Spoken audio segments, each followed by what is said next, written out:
Well, we have someone from the School of Medicine and then also from CASE.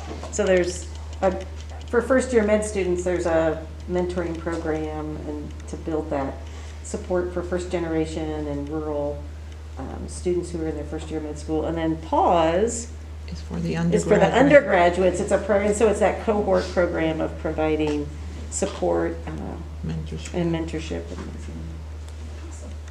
All right, so the next kind of portion of our presentation is going to be from our co-faculty members and kind of sharing what they worked on over the past few semesters. So myself, Jason, and Amanda both had 3 different projects that we were working on in order to help our students feel like they belong in our classroom. So we're going to start with my project. It's sort of a pre-planning project for my students. Just to give you some background, I teach anatomy to the pre-health professionals, so I have School of Nursing and I have School of Health Professions. A bunch of other majors across campuses. Is a large hybrid class with large enrollments. And like me, many of my students are from rural communities, and it's my job to help prepare them to be either patients or healthcare providers working with individuals that have different life experiences than they do and different backgrounds. And I start that out with this project by, I apologize for the small print, by giving them a course value. So I think the human body is this amazing thing, and I try to bring that information to my students, and I want them to respect all bodies in the classroom. So we use specific language when we're talking about our patients, ourselves, etc. So I started out with this, and then, as Sherry alluded to, there's sort of a lack of diversity in images, especially in anatomy.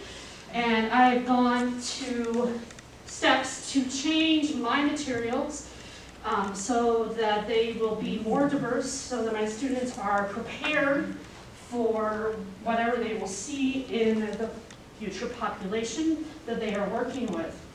So this is examples of images that I had previously in my materials. This was from a couple of years ago before I started Thrive. What do you notice?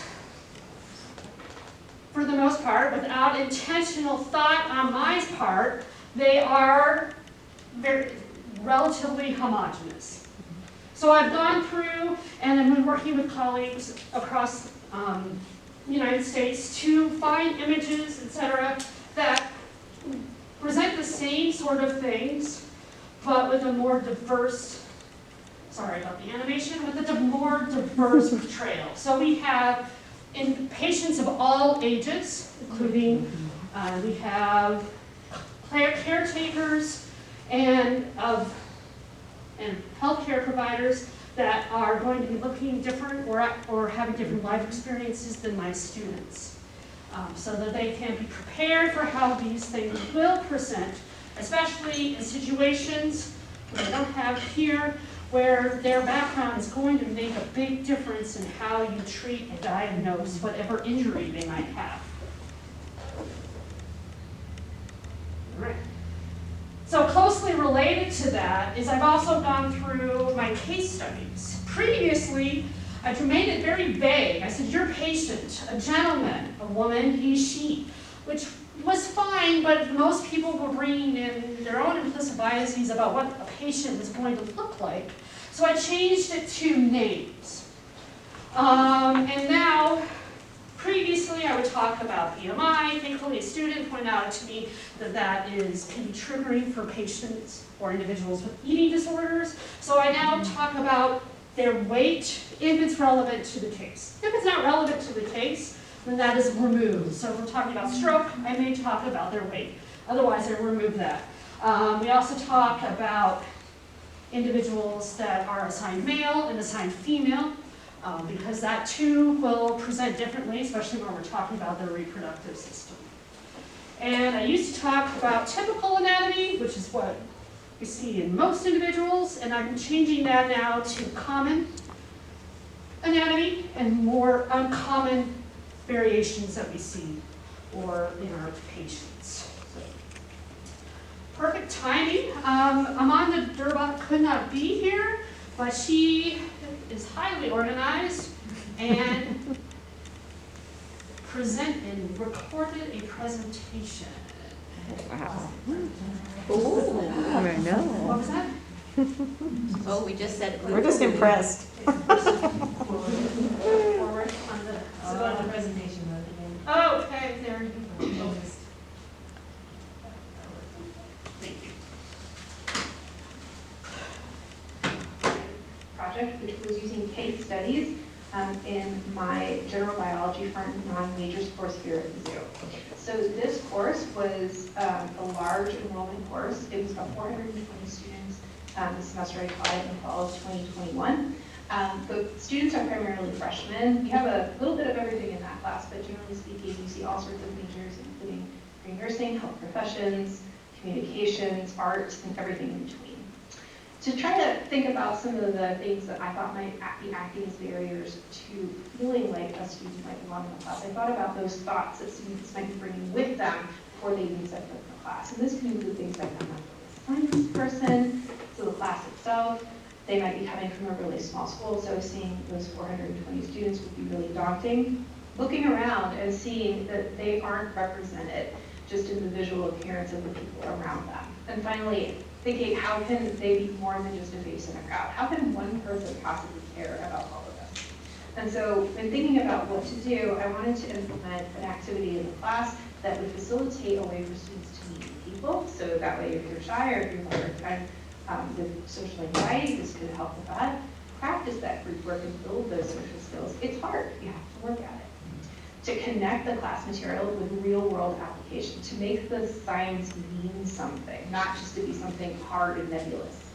And finally, to provide a safe space to discuss similarities and differences.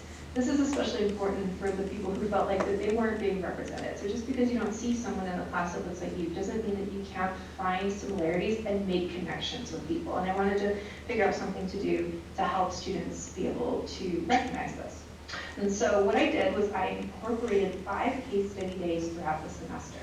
There was 1 case study per module. It was all preset in the syllabus. Each of the case studies dealt with a topic that paralleled the material that was being learned in that unit, but wasn't necessarily going to be tested on. So this is kind of how this is used in everyday life. The case studies were from the National Center for Case Study Teaching in Science and modified for a large lecture course. In addition, all of these case studies had a component to them that had to do with ethics or social justice. For example, in this case study here in the genetics unit, we talked about pet cloning.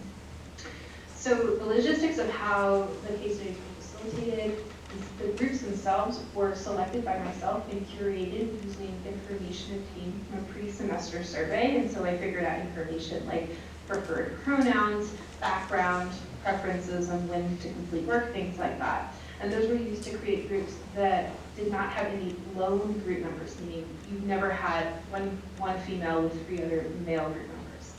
Once the groups were determined, they were assigned, posted on Canvas, and students could figure out who their group mates were, and also a seating chart was posted so that students knew exactly where to sit on the first day, or on case study day. Spoiler alert, that didn't always work.